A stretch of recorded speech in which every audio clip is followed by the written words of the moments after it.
Hey folks, Steve Butler here. Now, there's all sorts of articles and tips and tricks and techniques on how to cut the perfect dovetail. To me, it's all about practice, and it's practice using a handsaw. But I don't do them every day. I need some help. And one of the things I like to do is, now I drew a big, large, exaggerated tail on here, and I have a large square.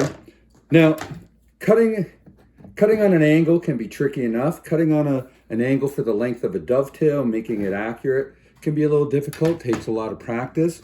What I like to do is take a square and I simply, my pitch line for my dovetail, I turn that to 90 degrees because I have a better time cutting a straight line. Now it's at 90 degrees and I just saw down the length of my dovetail. When I'm finished with that, do the same thing for the other side. Tighten it, proceed to cut it. And that's it. All right, come back and see us again here in the garage.